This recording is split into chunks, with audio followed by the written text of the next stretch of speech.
Okay. Gentleman yields back. I now recognize Ms. Lee for 5 minutes from Florida. Thank you, Mr. Chairman. Yesterday, it was widely reported that China launched a massive attack, a cyber attack, against the United States and our infrastructure. This incident is just one single event in a decades-long cyber warfare campaign launched against the United States.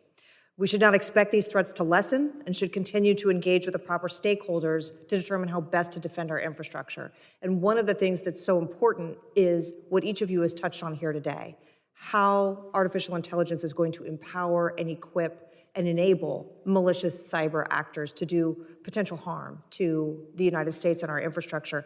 I'd like to start by returning to something you mentioned, Mr. Stamos. I was interested in this point during your testimony with Mr. Jimenez. You described a scenario where artificial intelligence malware could essentially deploy within critical infrastructure on an air-gapped network. Can you share with us a little bit more about how you visualize that threat occurring? How would it get to the air-gapped network in the first place? Right. So, the example I was using is the most famous example of this is Stuxnet, where the exact mechanism which the jump to air gap has not been totally determined. But one of the theories is that Stuxnet was spread pretty widely among the Iranian population, and somebody made a mistake. They charged a phone, they plugged in their iPod at home, and then that it jumped on the USB device into the network. And so there are constantly, whenever you work with like secure air gap networks, there are constant mistakes that are being made where people hook them up, people bring devices in, stuff like that. Thank you. And Ms. Moore, I'd like to go back to your point when you talked about the inevitability that there will be incidents, that there will be vulnerabilities, and that one of the things that we can do that's most productive is to focus on resilience, recovery, rebuilding. You've had unique experience working before in federal government on several cybersecurity initiatives. Would you share with us your perspective on how DHS and CISA can best be thinking about those concepts and how we should be measuring success and performance in that way? That's a very good question. I think that one of the things that we have to move away from in general is measuring based on compliance and the knowledge only of that we have around what we know is a known threat. And so again, the way I said earlier, that we spend a lot of time sort of cataloging all of our concerns.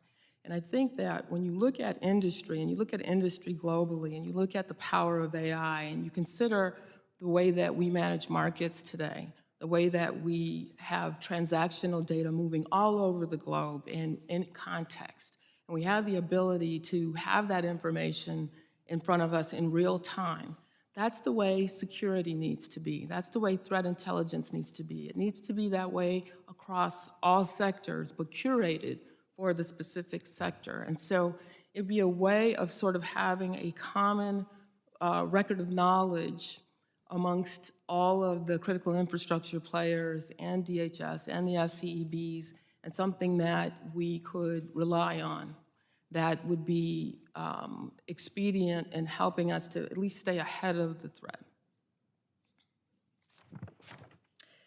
And as far as the EO itself that directs DHS to develop a pilot project within the federal civilian executive branch systems, is there any specific information that you think would be helpful for DHS and CISA to share with the private sector as they determine lessons learned from the pilot?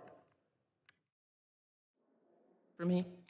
Yes, I think that there is extreme importance around what we consider to be iterative learning. In the same way that AI models go out and they train themselves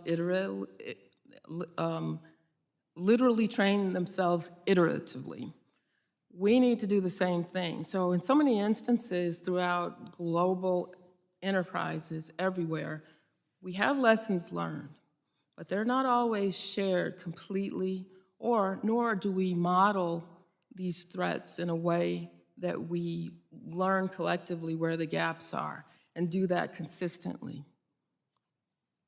And Mr. O'Neill, a question for you. Do you find that generally companies in the private sector are considering the cybersecurity background risk profile of artificial intelligence products when deciding whether to use them?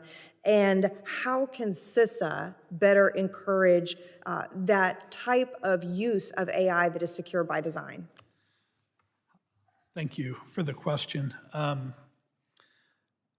I'm a big fan of CISA, especially with the guidance, the tactical and strategic information they're providing to businesses about threat actors and so forth. In their Secure by Design, one of the things they call for is doing threat modeling. And when you're designing applications and systems and so forth, if you're doing the threat modeling, you're basically now having to contend with and understand that you're going to be attacked by automated systems or having AI used against you. So I think that helps. Sorry, don't know what that is. Oh.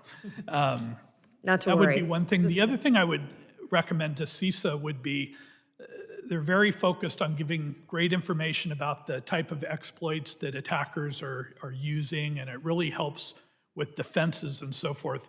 But again, if they could take some of that leadership focused on resiliency, preparedness, and recovery, so that the companies, once it's a matter of time that you will likely have an event. It's how you are able to respond to that event. And there's many companies, such as the one that I work for, that help companies prepare for the inevitable event to be able to recover and so forth. But having the workaround procedures, especially for critical infrastructure, to get that working and functional so that it can carry out its mission while the recovery occurs, that type of thing, and having your data secured so that it's available and before the attackers got to it, encrypted it, and you can go to a known good copy and stuff is very important. I think they could expand their scope a little more to help companies to be able to really have the workaround procedures and the testing and so forth, just like they do the red team testing to find the vulnerabilities and try to prevent the issues, but also on the backside to recover and learn from the incidents to drive continuous improvement. Thank you. Thank you, Mr. O'Neill. Mr. Chairman, I yield back. Not a problem. We'll just deduct that extra time from Mr. Menendez. I now recognize Mr. Menendez.